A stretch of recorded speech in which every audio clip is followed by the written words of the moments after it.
आऊज़ बिल्लाहि मिनश शैतानिर रजीम बिस्मिल्लाहिर्रहमानिर रहीम।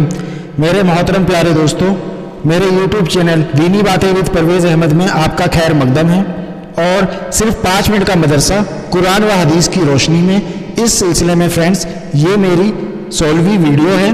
तो आइए स्टार्ट करते हैं। सिर्फ 5 मिनट का मदरसा कुरान व हदीस की रोशनी में 16 मुहर्रमुल हराम।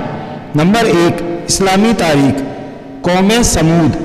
कौम समूद का जिक्र कुरान मजीद में 23 मरतबा आया है। कौम आद की हलाकत के बाद यह अरब की मशहूर और कदीम तरीन कौम है। इसका नसब हजरत नूह अलैहिस्सलाम के बेटे साम से मिलता है। हिजाज व शाम के दरमियान वादी कुरा के मैदान में उनकी आबादियाँ थीं, जिनके खंडरात व निशानात आज भी मौजूद हैं। इनका दारुल हुकूमत मदीना तैयबा से शिमाल की तरफ मकामे हिज्र में था, जिसे अब मदाइने सालेह कहते हैं। इस कौम का जमाना हजरत इब्राहीम अलैहिस्सलाम से पहले का है। यह अपने वक्त की मुहज्जब, तरक्की याफ्ता, ताकतवर, बड़ी मालदार कौम थी। पहाड़ों को तराश कर बड़ी बड़ी इमारतें बनाना और संग तराशों को भारी मजदूरी देकर बड़े बड़े बुत बनवाना इनकी जिंदगी का महबूब मसवला था। इनके दिलों में बुतों की इतनी अकीदत व मोहब्बत पैदा हो गई थी कि अल्लाह ताला को छोड़कर इन्हीं की पूजा को अपनी नजात का जरिया समझने लगे थे। जब उस कौम की शिर्क व बुत परस्ती हद से बढ़ गई तो अल्लाह ताला ने उनकी हिदायत व इस्लाह के लिए हजरत सालेह अलैहिस्सलाम को रसूल बनाकर भेजा। नंबर 2, हुजूर सल्लल्लाहु अलैहि वसल्लम का मौजिज़ा। सबसे बड़ा मौजिज़ा कुरान है। कुरान करीम सबसे बड़ा मौजिज़ा है जो आप सल्लल्लाहु अलैहि वसल्लम को दिया गया। खुद रसूल अल्लाह सल्लल्लाहु अलैहि वसल्लम फरमाते हैं, जितने पैगंबर गुजरे हैं उनमें से हर एक को ऐसे ऐसे मौजिज़े दिए गए जिनको देखकर लोग ईमान लाए। बाद के ज़माने में उनका कोई असर ना रहा और मुझको जो मौजिज़ा अल्लाह ताला ने दिया है वह कुरान है, जिसको वही के जरिए मुझ पर उतारा है। इसका असर कयामत तक बाकी रहेगा। तो मुझे उम्मीद है कि कयामत के दिन मेरे मानने वालों की तादाद दूसरे पैगंबरों के मानने वालों से ज़्यादा होगी। इसका जिक्र बुखारी अन अबी हुरैरा में आया है। नंबर 3, एक फ़र्ज के बारे में। नमाज में किबला की तरफ रुख करना। कुरान में अल्लाह ताला फरमाता है, तुम जहाँ कहीं भी रहो नमाज में अपने चेहरों को उसी बैतुल्लाह शरीफ की तरफ किया करो, यानी किबले की तरफ रुख करके नमाज अदा करना फ़र्ज है। इसका जिक्र सूरह बकरा में आया है। नंबर 4, एक सुन्नत के बारे में। शाम के वक्त की दुआ। रसूलुल्लाह सल्लल्लाहु अलैहि वसल्लम शाम के वक्त यह दुआ पढ़ते थे, अमसैना व अमसल मुल्को लिल्लाहि वल्हम्दु कुल्लुहु लिल्लाहि ला शरीक लहू ला इलाहा इल्लल्लाहु व इलैहिल मसीर। इसका तर्जुमा इस तरह है, हमने और पूरी दुनिया ने शाम की अल्लाह के लिए और तमाम तारीफ़ें अल्लाह के लिए हैं। उसका कोई शरीक नहीं, अल्लाह के सिवा कोई माबूद नहीं है और उसी की तरफ लौटना है।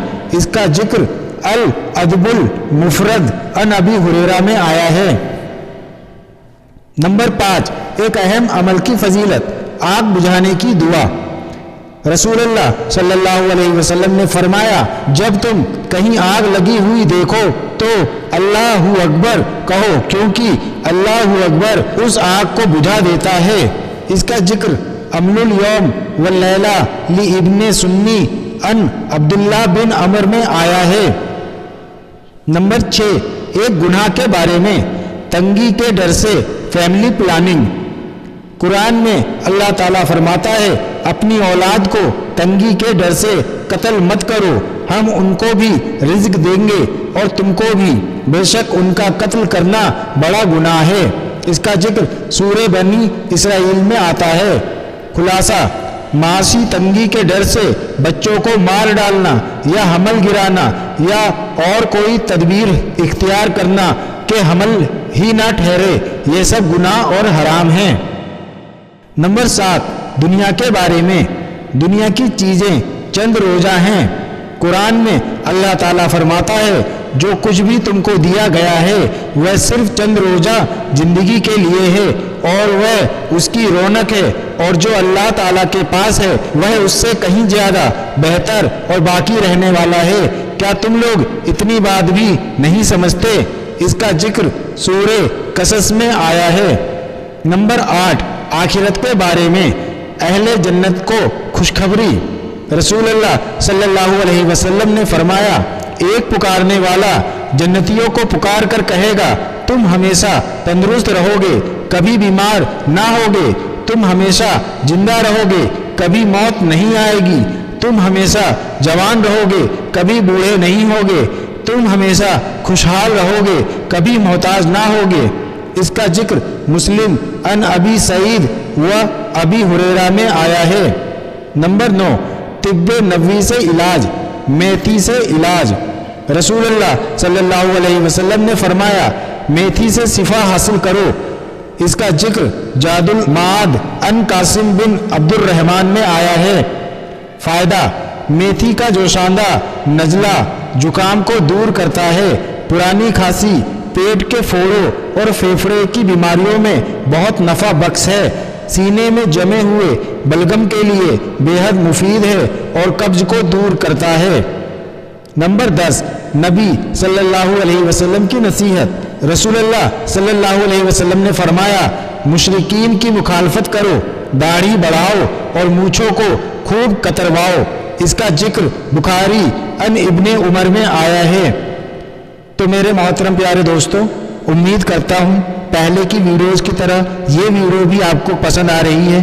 اگر آپ کو یہ ویڈیو پسند آ رہی ہے تو پلیز اسے لائک ضرور کریں، اور اگر آپ میرے چینل پہ نئے ہیں تو پلیز اس کو سبسکرائب بھی ضرور کر لیں تاکہ آئندہ آنے والی ایسی ہی ویڈیوز آپ کو آسانی سے ملتی رہیں، اور اس ویڈیو کو اپنے دوستوں اور رشتہ داروں تک بھی پہنچائیں تاکہ وہ لوگ بھی اس سے فائدہ حاصل کر سکیں۔ اللہ تعالیٰ آپ کو اور ہمیں سننے اور کہنے سے زیادہ عمل کرنے کی توفیق عطا کرے، آمین۔ ملتے ہیں اگلی ویڈیو میں نئے ٹاپک کے ساتھ، تب تک کے لیے اللہ حافظ۔ Thanks for watching.